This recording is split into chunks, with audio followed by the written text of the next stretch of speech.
자, 이번 이제 5월 말이죠. 5월 말 범서고 2학년 학생들을 대상으로 실시된 3차 월말 평가 시험 해설 들어가 있습니다.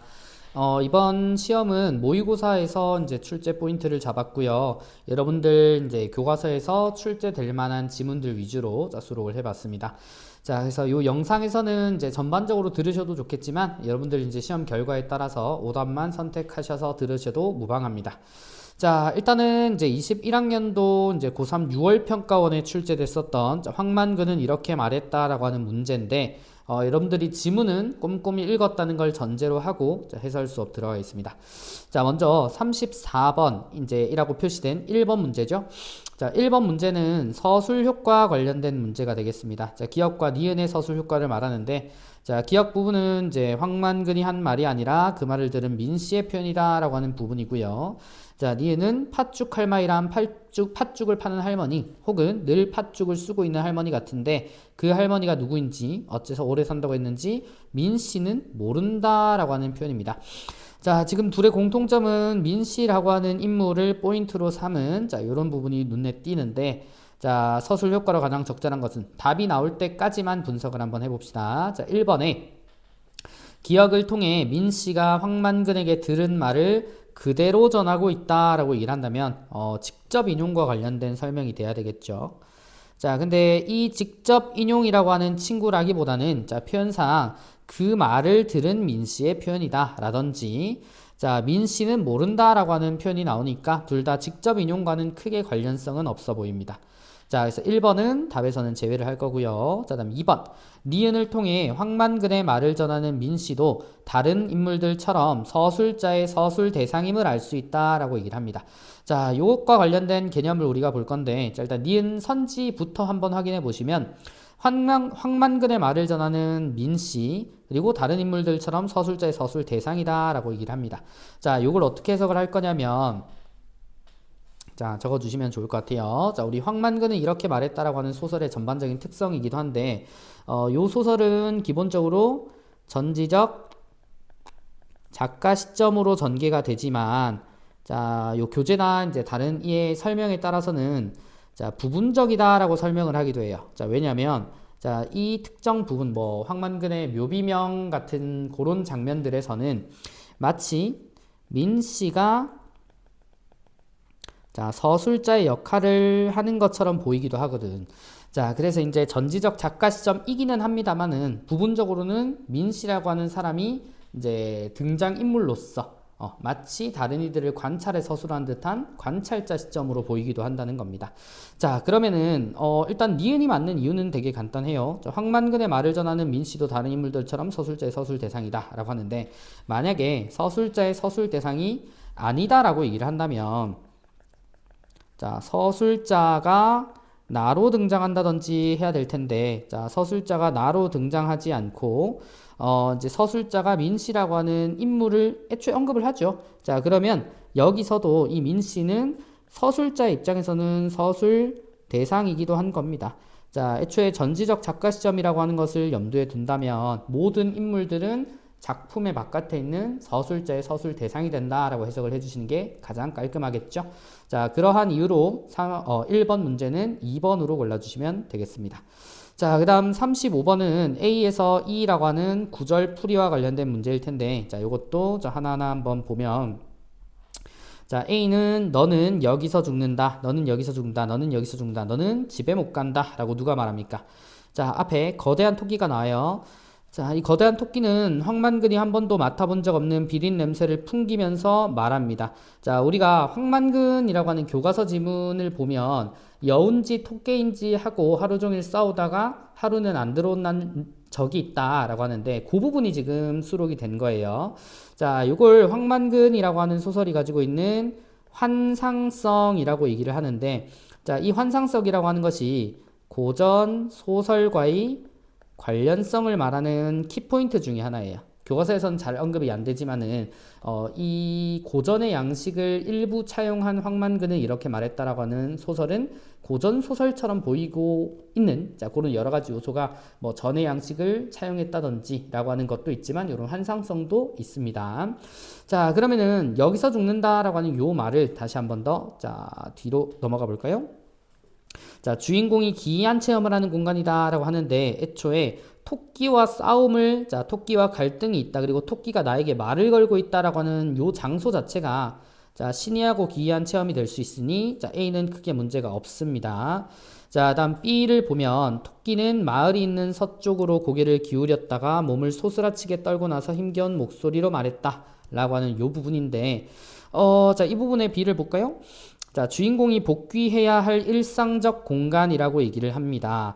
자, 마을이 있는 서쪽으로라고 얘기를 하는데, 이 마을이, 우리 요 황만근의 이라고 하는 소설의 배경인 신델이라고 하는 마을이죠. 자, 그리고 이제 조금 더 읽어보시면 뭐 지금 들어주었다 그 다음은 여우 같은 마누라가 생기는 거다 등등을 얘기를 하기 때문에 딱히 이제 장소에 대한 힌트는 더 이상은 없는 것 같죠.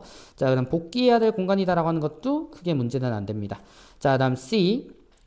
C라고 하는 공간은 황만근의 주변이네요. 자, 황만근의 주변에는 토끼털이 무수히 떨어져 바늘처럼 반짝이고 있습니다. 황만근은 제대로 숨 쉴 겨를도 없이 집으로 달려왔고 동네 곳곳의 닭들이 횃대에서 소리쳐 울고 있어요. 황만근은 밖에서 어무이 어무이 하고 소리치면서 마당으로 뛰어갔다라고 하는 이런 말이 있습니다. 자, 그러면 이제 C. 자, 주인공의 지난밤 체험이다라고 하는데, 그 앞까지 거대한 토끼와의 갈등이 있었으니까 지난밤 체험이다라고 하는 것도 크게 문제는 없죠. 자, 결국 토끼 우리에서 싸웠다 정도로 이해를 하면 좋을 것 같습니다. 자, 그다음 D 같은 경우는 마당으로 뛰어 들어가는 와중에 어무이 어무이하고 소리치지만 아무 기척이 없습니다. 자, 그리고 이제 방 안에 들어가 보니 그의 어머니는 그가 나갔을 때 모습 그대로 백지창처럼 하얗게 변에 앉아 있었다라고 얘기를 하죠. 자, 그리고 어머니를 다시 보면서 어머니는 모로 쓰러져 버린다라고 얘기를 하지. 자, 그럼 그 앞에 어머니를 이제 애타게 부르면서 갔다라고 하는 거는 어머니가 어떻게 되지 않으셨을까라고 하는 일종의 불안감 때문에 하는 행동이다라고 보셔도 되겠죠. 자, 불안을 감지한다라고 하는 것도 크게 문제 없겠네요. 자, 그다음 마지막 E입니다. 황만근은 울다가 웃다가 덩실덩실 춤을 춥니다. 그러고는 어머니에게 엉덩이를 채워 물을 뜨러 동네 우물로 달려갔다라고 합니다. 자, 어머니에게 엉덩이를 채워 물을 뜨러 동네 우물로 달려갔다. 그 다음 읽어볼까요? 그날 우물가에서는 황만근의 기이한 체험이 여러 사람의 입으로 하루 종일 수십 번 되풀이되었고 종래에 황만근이 우물가로 초청되어 입이 아프도록 같은 이야기를 늘어놓아야 했다. 그럼 여기서 말하는 이야기는 황만근이 했었던 기이한 체험이겠죠. 자, 송편을 3번 빚을 만큼의 시간, 곧 새해가 흐른 뒤에 토끼의 말대로 어떤 처녀가 그의 집으로 들어왔을 때 동네 사람들이 황만근을 보는 눈이 달라졌다라고 하는 장면으로 마무리가 됩니다. 자, 그러면 어머니의 요청을 동네 사람들에게 전하러 간 공간이다라고 하는데, 자, 전한다라고 하는 의미는 없죠. 왜? 자, 어머니에게 엉덩이를 채우라고 했으니까 물을 뜨러 가라라고 하는 요청을 받았을 겁니다. 자, 근데 그것 이후에 어머니가 물을 뜨러 오라고 했어요 라고 하는 말은 없고 토끼와 이제 갈등이 있었던 그 과거 이야기를 몇 번이고 되풀이를 했으니까 자, 어머니의 요청을 전한 공간은 아니라고 보시는 게 맞겠죠. 자, 답은 5번으로 가시면 되고요. 자, 다음 3번 문제는 이제 아까 방금 읽었던 구절 풀이 문제입니다. 자, 말하기 방식처럼 보이기도 하네요. 자, A는 B는 아까 우리 읽었으니까 자, 요것도 답이 나올 때까지만 분석을 해봅시다. 자, A는 마을 사람들이 이야기를 여러 차례 들었으나 여전히 흥미를 느끼지 못했다라고 얘기를 하는데 같은 이야기를 물어봤다라고 하는 거는 흥미를 느끼지 못했다라고 보기는 어렵죠. 자, 그다음 2번. 자, 직접 경험한 사건이라도 반복적으로 전달되면서 이야기의 내용이 점차 달라진다. 알 수 없습니다. 같은 이야기라고 하니까요. 자, 다음 B. 새로운 등장인물의 말에 따라 말을 처음 전한 존재에 대한 평가가 달라졌다라고 하는데 사람들이 보는 눈이 달라졌다라고는 하지만 새로운 등장인물의 말 때문인지는 알 수가 없네요. 자, 그다음 4번. 자, B의 말은 A의 이야기의 일부로 말의 실현이 이야기의 신뢰성을 높이고 있음을 보여준다라고 합니다. 자, 토끼의 말대로 어떤 처녀가 그의 집으로 들어왔다라고 하는 말이 있으니까 자, 이야기의 일부 오케이. 자, 말의 실현이 이야기의 신뢰성을 높인다라고 하는 말도 크게 문제는 없겠습니다. 자, 답은 4번으로 가시면 되고요. 자, 그 다음 4번. 보기를 참고해 윗글을 감상하라 라고 하니까 자, 사실 가장 먼저 이거는 보셨었겠죠. 자, 윗글은 민담적 요소를 적극 활용한 현대소설이다. 자, 여기서 말하는 민담적 요소라고 하는 말이 자, 고전의 양식을 다수 차용을 했더라 라고 하는 말로 이해를 해 주셔도 돼요. 자, 그러고 나서 이어서 보겠습니다. 자, 바보 취급을 받는 황만근이 신이한 존재인 토끼와 대변을 했으나 위기를 극복하여 의외의 승리를 거둔다는 비현실적 이야기는 민남적 특징을 잘 보여줘요. 자, 또한 반복적이거나 위협적인 어구의 사용, 구성진 입담 등에는 언어의 주술성과 해학성이 잘 드러나지요. 자, 요 적절하지 않은 친구를 자, 1번부터 한번 보면 황만근이 거대한 토끼와 이루는 비현실적인 이야기 전개는 민담의 일반적 특성이다. 오케이. 자, 너는 여기서 죽는다라고 하는 말을 3번 반복한 것은 언어의 주술적 특성이다. 오케이. 자, 그 다음 황만근이 니는 인자 죽었다라고 발언하며 위협한 것은 의외의 결과라고 하는 승리를 가져와 토끼가 황만근의 소원을 들어주기로 한다. 오케이. 자, 바보자스가라고 하는 말은 황만근에 대한 신이한 존재의 우위가 변했다라고 하는 것을 보여준다. 이것도 크게 문제 없습니다. 자, 그 다음 어머니가 주먹밥 덩어리를 토해내는 것은 황만근에게 속은 것을 깨달은 이제 토끼의 주술적 복수다라고 얘기를 합니다. 자, 그러면 주먹밥 덩어리를 토해낸다라고 하는 장면을 한번 봅시다.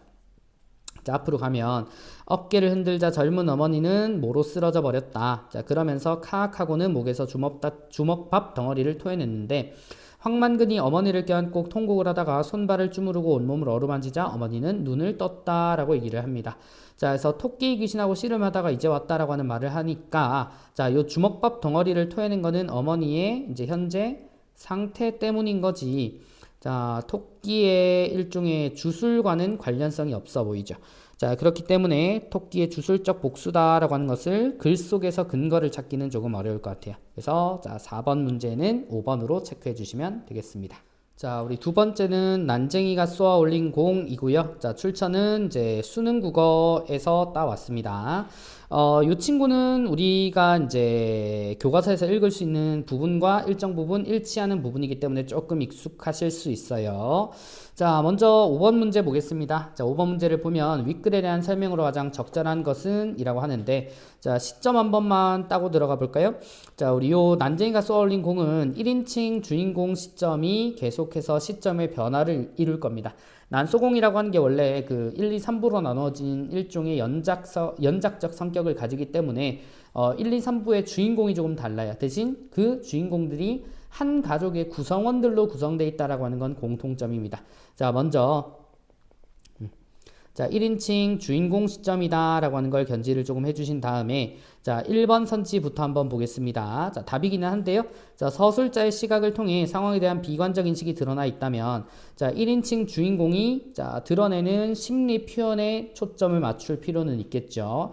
자, 그 부분을 우리가 이제 글에서 한번 찾아본다면 요런 부분이 있어요. 자, 어머니는 조각마루 끝에 앉아 말이 없었다. 벽돌 공장의 높은 굴뚝 그림자가 시멘트 담에서 꺾여지며 좁은 마당을 덮었다라고 하는데 자, 요 당시 이제 벽돌 공장이라고 하는 친구는 산업화와 도시화의 현장을 담당하는 자, 있는 사람들의 공간이라고 보시면 좋을 것 같고요. 자, 근데 그 굴뚝 그림자가 좁은 마당이라고 하는 우리 집을 덮었다라고 하는 거는 일종의 자, 억압과 폭력을 의미를 해요. 자, 그래서 우리 약자로 대변이 되는 사회 소외 계층들을 이제 끊임없이 위협하는 상황이 드러납니다. 자, 그러면 비관적 인식이라고 하는 것까지는 조금 약한 것 같은데, 요런 것도 있습니다.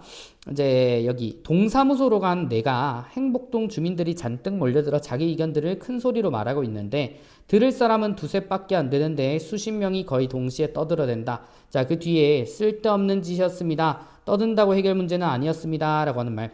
자, 이렇게 읍소를 한다 한들 지금 현실의 문제는 해결되지 않을 것이다. 라고 하는 이런 부분을 자, 화자의 비관적 인식이라고 보시는 건 크게 문제가 되지 않을 것 같죠. 그래서 지문에서 근거를 한번 찾아본다면 자, 서술자의 시각, 비관적 인식 모두 드러나는 1번이 정답이다 라고 넘어갑니다. 자, 그 다음 어머니와 관련하여 기억에서 미음을 이해한다 라고 얘기를 하는데 어머니의 행동의 의도인 것 같아요. 자, 지금 이 가족들은 이제 언제 집이 철거될지 모르는 그런 불안한 상황 속에서 살아가는데 확정은 됐어요. 철거 계고장이라고 하는 것을 받고 요 시기 안에 집을 비우지 않으면 강제 철거가 될 겁니다 라고 통보를 받은 상황인데 자, 이 친구는 바로 4번을 한번 가볼까요? 자, 4번에 생활의 의지마저 포기한 어머니의 절망적인 모습이다 라고 얘기를 하는데 물론 어머니가 수동적인 인물은 맞아요. 적극성을 보여주지 않긴 하지만 이제 생활의 의지마저 포기했다면 아무런 행동을 하지 못할 텐데 정작 리을을 보면 알루미늄 표차를 떼기 위해 식칼로 못을 뽑고 있다라고 얘기를 합니다. 자, 여기서 알루미늄 표찰이라고 하는 게 뭐냐면 지금 얘네들의 이제 살고 있는 건물이 무허가 건물이야. 자, 근데 이 무허가 건물이라고 하는 걸 표현하는 인식 표찰인데 곧 이 자리가 이제 철거가 될 예정이지만 적어도 우리가 이 건물에 살았다라고 하는 일종의 증거물로서 가지고 있으려는 겁니다. 자, 그래서 어떻게 될지 모르는 상황에서 들어두는 일종의 이제 보험 같은 행동이긴 한데 끝까지 집을 지키겠다까지는 아니지만 그래도 자, 우리는 이 건물에 살고 있었습니다라고 하는 일종의 증거물로 활용을 하려 하는 이런 어머니의 모습은 삶을 아예 포기한 절망성과는 크게 관련이 없어 보이죠. 자, 그래서 답은 4번이 되는 거고요. 자, 그 다음 36번을 보시면 자, 보기를 바탕으로 자, 등장인물인 지섭을 통해 라고 얘기를 합니다. 자, 죽은 땅과 달나라라는 상징적 공간을 설정해 난쟁이 일가가 직면한 현실의 문제를 드러내는데 자, 죽은 땅은 욕망과 불공평이라는 속성으로 달나라는 사랑과 남을 위한 눈물이라는 속성으로 구체화됩니다. 자, 이를 통해 자, 이 작품은 산업사의 이면에 대한 비판과 이상세계를 향한 낭만적 동경을 보여주고 있는 작품이라고 합니다. 자, 지금 이제 보기에서는 우리가 이제 교과서에서 볼 수 없는 지섭이라고 하는 새로운 인물들의 등장이 나오는데 자, 적절치 않은 걸 한번 보도록 하겠습니다. 자, 이 친구도 5번을 볼까요? 자, 5번에 남을 위한 눈물을 달나라의 속성으로 볼 때 자, 지섭은 난장이가 주어진 현실의 삶에 충실하지 못했기에 눈물을 흘려줄 사람을 만나지 못한 것이다. 자, 지섭의 평가는요, 난장이가 주어진 현실의 삶에 충실하지 못했다. 이 말을 어떻게? 자, 열심히 살지 않았다 정도로 한번 보겠습니다. 자, 그러면은 이 난쟁이 일가가 가난에 빠져 있는 이유가 정말 이제 열심히 일하지 않아서냐라고 하는 걸 우리가 확인 한번 해볼 필요가 있는데 지섭과의 대화 장면을 한번 보셔야 될 것 같아요. 자, 이게 교과서 본문에도 그 근거를 찾을 수 있지만 자, 우리는 중략 부분 줄거리부터 한번 봅시다. 자, 아버지가 병들고 지쳐 일을 할 수 없게 되고요. 자, 나 영호, 영희는 학교를 그만두게 되고 아버지는 말없이 집을 나가는 요런 상황입니다. 자, 그때 밑으로 조금 내려가면 자, 지섭이 처음 언급이 될 겁니다. 자, 여기서부터 읽어볼까요? 자, 그의 이름은 지섭이었다. 지섭은 밝고 깨끗한 주택가 3층 집에서 살았는데 잘 사네요. 자, 지섭은 그 집 가정교사였고요. 자, 아버지와 그는 서로 통하는 데가 있었다. 지섭이 하는 말을 나는 들었었는데 자, 그는 이 땅에는 우리가 이제 기대할 것은 없다라고 하니까 자, 이 지섭이라고 하는 사람도 이제 현실을 자, 비관적인 인식으로 바라보는 인물이라는 건 알 수가 있죠. 자, 왜? 아버지가 물었다. 지섭은 말했다. 사람들은 사랑 없는 욕망만 갖고 있습니다. 그래서 단 한 사람도 남을 위해 눈물을 흘릴 줄 모릅니다. 자, 이런 사람들만 사는 땅은 죽은 땅입니다. 자, 그리고 하긴 아저씨는 평생 동안 아무 일도 안 하셨습니까? 라고 하는 물음에 자, 일을 안 하다니 일을 했지. 열심히 일했어. 우리 식구 모두 열심히 일했네. 좀 나쁜 짓을 하신 적은 없으십니까? 버벅인 적은 없으세요? 없어. 라고 하는 말. 자, 여기가 핵심이겠죠. 자, 일을 열심히 하지 않은 게 아니야. 열심히 일했지만 자, 살아온 환경이 다르고 배우지 못했기 때문에 불리한 측면에 계속 있었을 뿐이라는 걸 우리가 알 수 있어요. 자, 그래서 죽은 땅을 떠나서 달나라로 갑시다 라고 하는 이런 지섭의 자, 권유까지 볼 수 있는 장면인데, 자, 그럼 다시 돌아와서 5번을 보면 현실의 삶에 충실하지 못했다라고 하는 게 틀린 건 아버지의 말을 통해 뒤집을 수 있는 근거죠. 자, 그래서 7번은 5번으로 가시면 좋겠습니다. 자, 그다음 8번 문제를 보시면 A가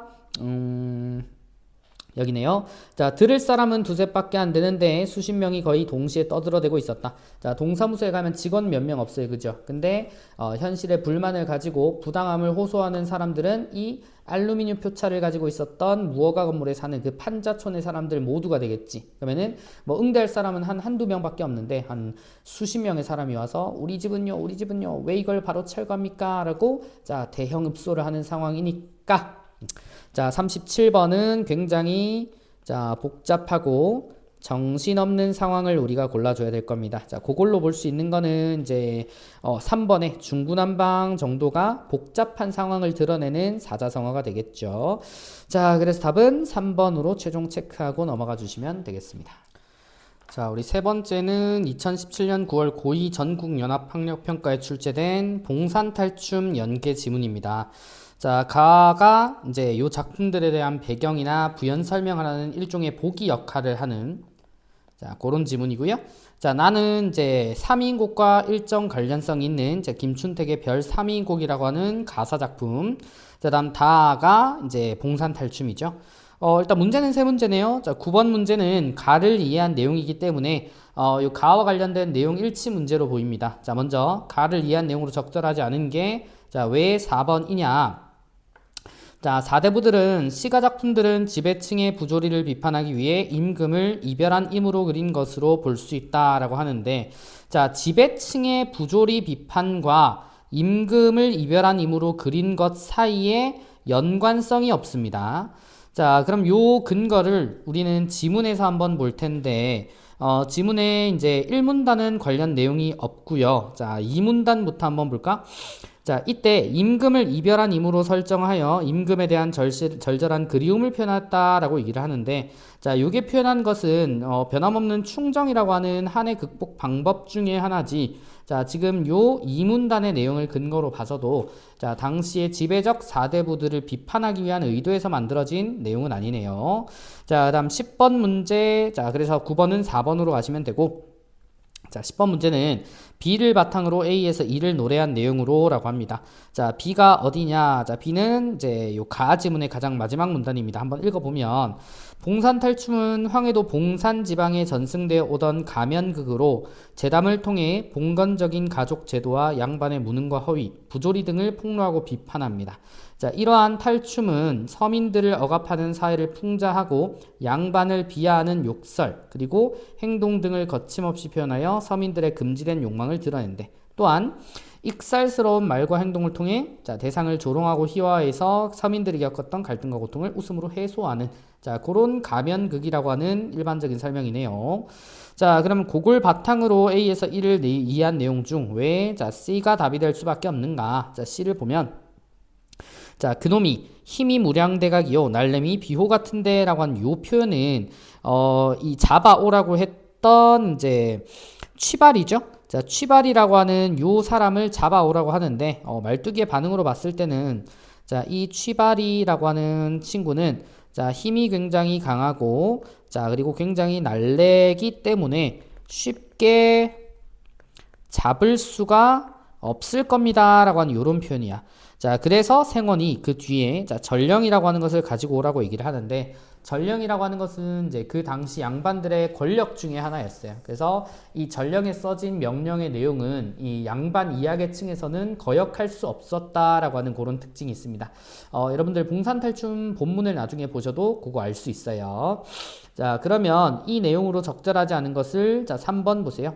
자, 취바리를 익살스럽게 묘사한다라고 하고 서민들 사이에 갈등을 해소한다라고 하는데, 익살스럽게 묘사가 되는 장면도 있지만, 자, 그것은 대개 양반들의 이제 대한 설명일 거고, 자, 아까 말씀드렸다시피 지금 이 C 장면은 취발이라고 하는 친구가 힘이 좋다, 날래기 때문에 쉽게 잡을 수 없다라고 하는 거기 때문에 자, 서민들 사이의 갈등을 해소한다라고 하는 기능, 그리고 익살스러운 묘사도 아니라고 보시는 게 맞죠? 자, 그래서 답은 3번으로 가시면 됩니다. 자, 그 다음 32번에 가와 나에 대한 설명으로 가장 적절한 것은 이라고 하는데, 가와 나를 잠깐 보시면, 자, 가는 부용화 옷이라고 하는 자, 소재고요. 자, 다음 나 같은 경우는 전령이라고 하는 친구네요. 자, 아까 우리 전령의 기능을 먼저 봤었기 때문에 나에 대한 설명을 찾아 나가는 게 더 편할 것 같아. 자, 일단 1번부터 보면 말뚝이가 미래를 예측하게 한다라고 하는데 뭐 양반의 권력과는 상관이 없는 소재적 특징이죠. 1번은 걸러주시고, 자, 2번에 말뚝이의 부정적 현실을 나타내는 소재다라고 하는데 뭐 임금이래. 이제 그 양반들의 권력을 휘두르는 모습이라면 뭐 요 정도는 가능해 보입니다. 자, 다음 3번에 반성적 성찰과는 상관이 없네요. 자, 나는 말뚝이가 상대를 제압할 수 있다라고 얘기를 하는데, 자, 말뚝이가 직접 제압하는 건 아니지만 취발이라고 하는 사람이 힘을 못 쓰게, 그리고 순순히 잡혀올 수 있게 해주니까 이것도 가능한 선지 중에 하나겠죠. 자, 그 다음 말뚝이가 위임받은 양반의 권위를 상징한다라고 하는 표현도 나쁘지 않습니다. 자, 그러면 2번, 4번, 5번 정도가 답의 후보가 되겠죠. 자, 그러고 나서 A를 보면, A가 아니라 가를 보면, 부용화 옷을 짓고 목란으로 꽃신 삼아 하늘께 맹세하여 님 섬기랴 원이더니 라고 하니까 님으로 표현된 임금에 대한 충성심을 드러내는 표현이다 정도로 볼까요? 자, 그러면 2번에 절망적 현실 관련 없기 때문에 2번은 최종 걸러주시게 될 거고, 자, 그 다음 4번에 상대에 대한 애정 괜찮습니다. 자, 충의도 일종 이제 애정 중에 하나일 거니까요. 자, 다음 화자와 임의 약속. 자, 임과 어떤 약속을 했는지는 알 수가 없기 때문에 소재적 의미로는 4번이 가장 적절한 답이 된다라고 보시면 되겠습니다.